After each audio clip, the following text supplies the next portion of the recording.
Kalahati.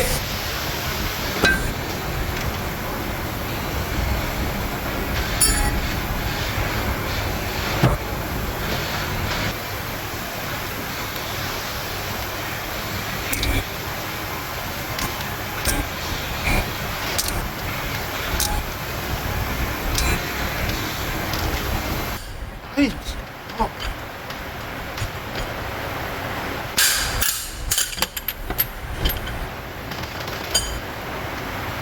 Bit niya.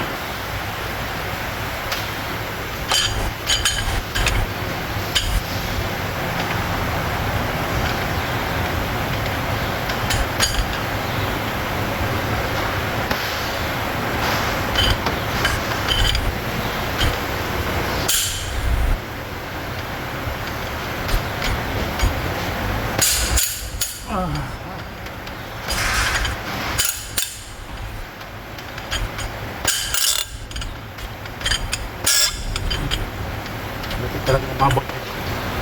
Kaya tawag sa tigas.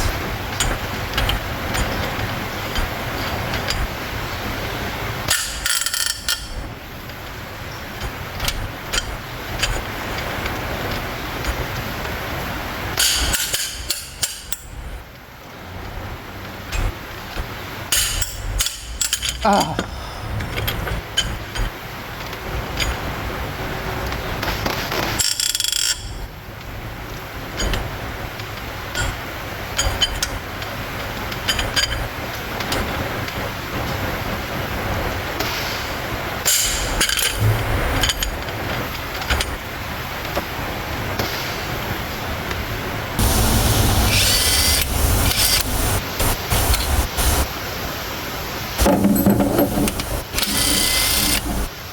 Hey.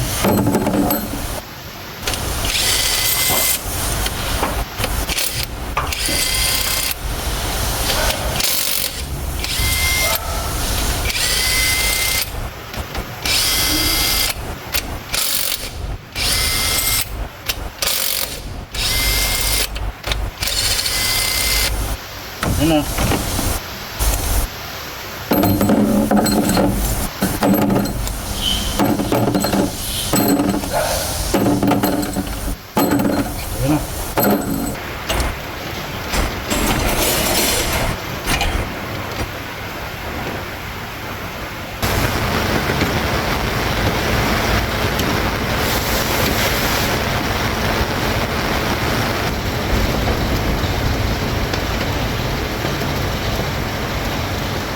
Bakit? Hindi naman pwede. Bukatan mo naman.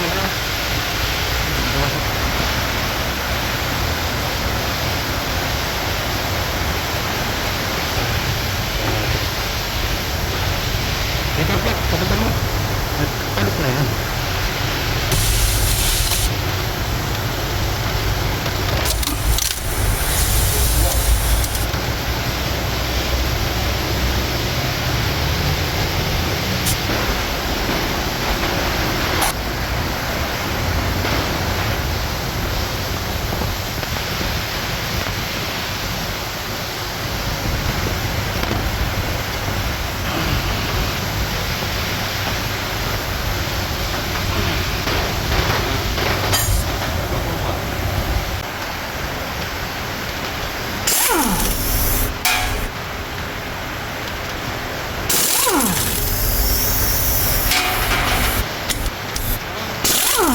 Tanga na, dyan pala yung takip na yun, mga linggo.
So ito yung bagong water pump nya. Papalitan natin. Lalagay na natin to.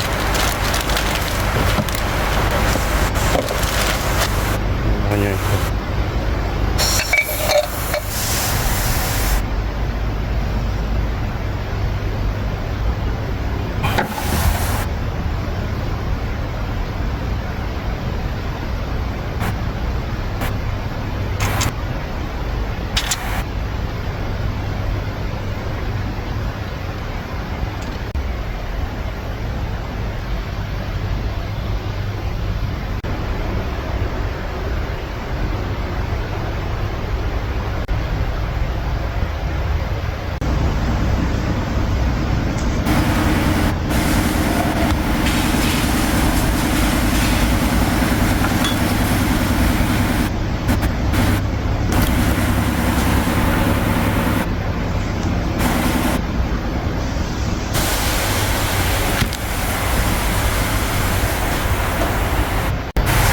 So itong thermostat, kapag ilalagay nyo, hindi pwedeng ibaliktad o iikot.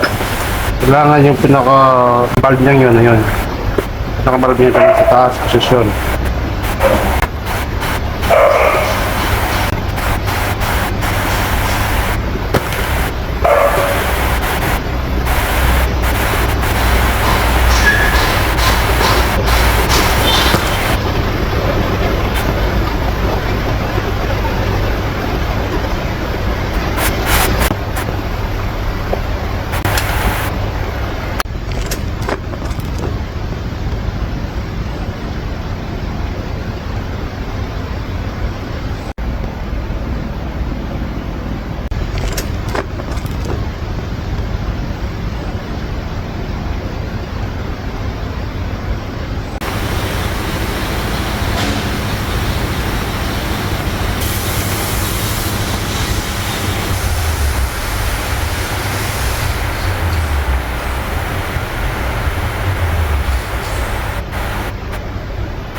Pina-skim lang natin, saka grind valve lang. So okay na yun.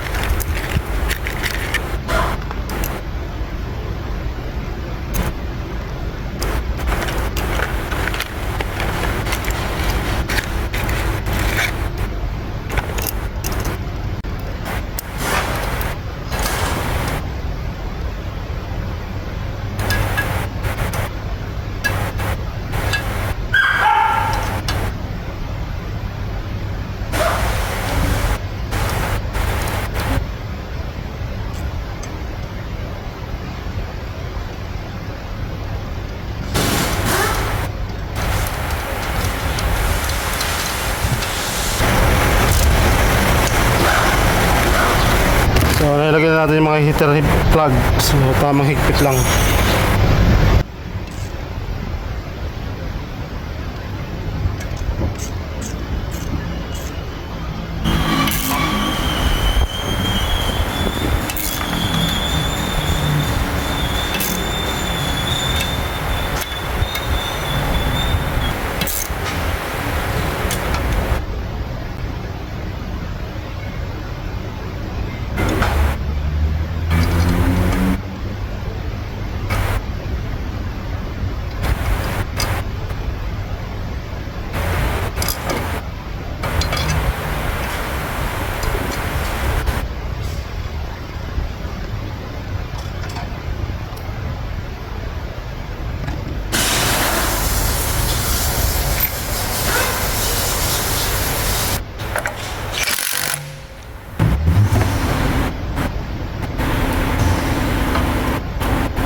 So dito sa manual natin, ang sinasabi niya D4HB head cylinder bolt.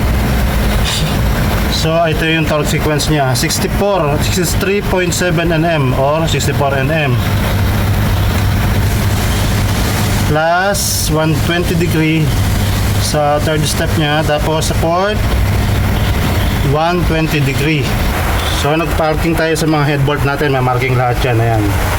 Tapos ang 120 degree, pag inikot mo siya dito, tatapat yan. Ayan, kaya may mga marking ako dyan. 120 degree dito. So sa isang ikot niyan, 360 yan. So ang 120 degree niyan, dito tatapat. Sa 120 degree yan, nakikita niya may marking lahat yan. So yan yung third step niya. 120 degree. Lahat yan, yan. Oh. So lahat yan, 120 degree. Yun yung third step. Tapos plus 120 degree pa rin. Pag ikot niya mamaya, dito naman tatapat yan sa kabila. Ayun. Plus 120 degree ka na naman. So final step niya na yun. Dito na tatapat ikot yan. So, ayan.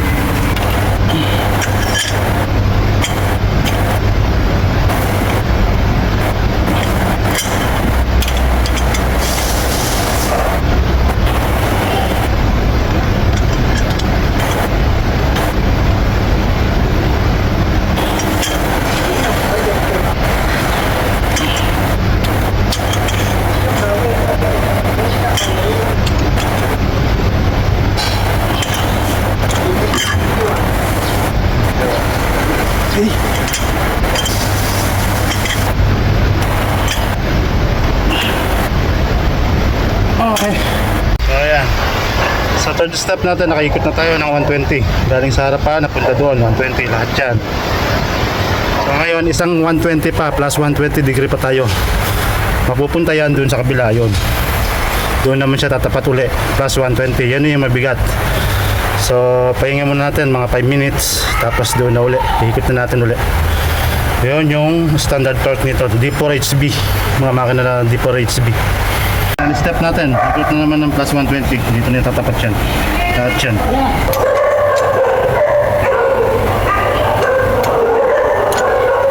So ayan na, nakita nyo, tumapat na siya sa plus 120. So lahat yan, iikot natin lahat yan.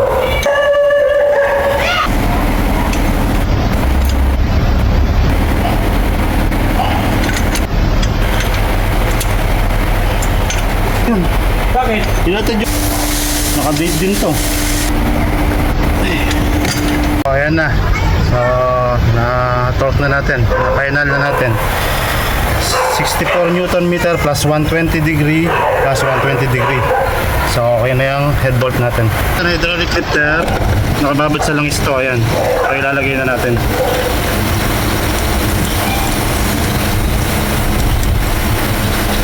Sinek din natin lahat yan. Yung mga bearing niya, kailangan yung i-check niyan, pati yung mga butas. So okay lahat na yan. Walang problema yung mga lifter natin. So ilalagay na natin to. Ito binababad ko sa langis to.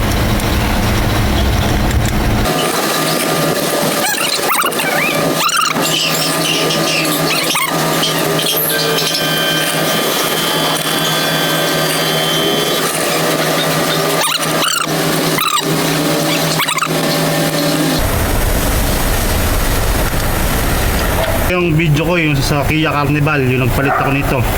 So yun, so nakalagay na yan. So ilalagay, papatong na natin yan. Pero lalagyan natin ng sealant to, kahit yung shellac lang itong side na to.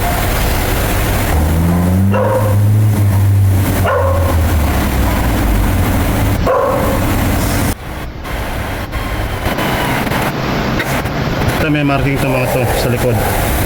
Tatapat siya doon.